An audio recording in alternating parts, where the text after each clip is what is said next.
جب انسان کو تکلیف پہنچتی ہے تو لیٹا اور بیٹھا اور کھڑا ہر حال میں ہمیں پکارتا ہے. پھر جب ہم اس تکلیف کو اس سے دور کر دیتے ہیں تو بے لحاظ ہو جاتا اور اس طرح گزر جاتا ہے کہ گویا کسی تکلیف کے پہنچنے پر ہمیں کبھی پکارا ہی نہ تھا. اسی طرح حد سے نکل جانے والوں کو ان کے اعمال آراستہ کر کے دکھائے گئے ہیں. اور تم سے پہلے ہم کئی امتوں کو جب انہوں نے ظلم کیا ہلاک کر چکی ہیں، اور ان کے پاس پیغمبر کھلی نشانیاں لے کر آئے مگر وہ ایسے نہ تھے کہ ایمان لاتے.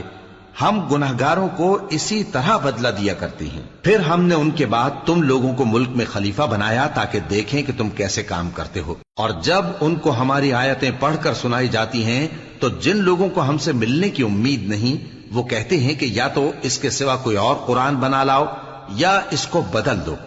کہہ دو کہ مجھ کو اختیار نہیں ہے کہ اسے اپنی طرف سے بدل دوں. میں تو اسی حکم کا تابع ہوں جو میری طرف آتا ہے. اگر میں اپنے پروردگار کی نافرمانی کروں تو مجھے بڑے سخت دن کے عذاب سے خوف آتا ہے. یہ بھی کہہ دو کہ اگر اللہ چاہتا تو نہ میں ہی یہ کتاب تم کو پڑھ کر سناتا اور نہ وہی تمہیں اس سے واقف کرتا.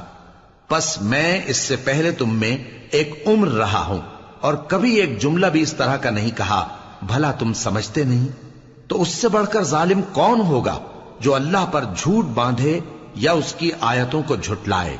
بے شک گناہگار فلاح نہیں پائیں گے. اور یہ لوگ اللہ کے سوا ایسی چیزوں کی پرستش کرتے ہیں جو نہ ان کا کچھ بگاڑ ہی سکتی ہیں اور نہ کچھ بھلائی کر سکتی ہیں، اور کہتے ہیں کہ یہ اللہ کے پاس ہماری سفارش کرنے والے ہیں.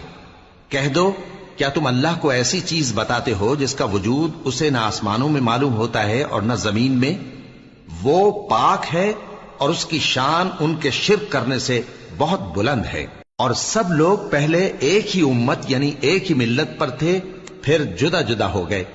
اور اگر ایک بات جو تمہارے پروردگار کی طرف سے پہلے ہی طے نہ ہو چکی ہوتی تو جن باتوں میں وہ اختلاف کرتے ہیں ان میں فیصلہ کر دیا جاتا. اور کہتے ہیں کہ اس پر اس کے پروردگار کی طرف سے کوئی نشانی کیوں نازل نہیں ہوئی. کہہ دو کہ غیب کا علم تو اللہ ہی کو ہے، سو تم انتظار کرو، میں بھی تمہارے ساتھ انتظار کرتا ہوں.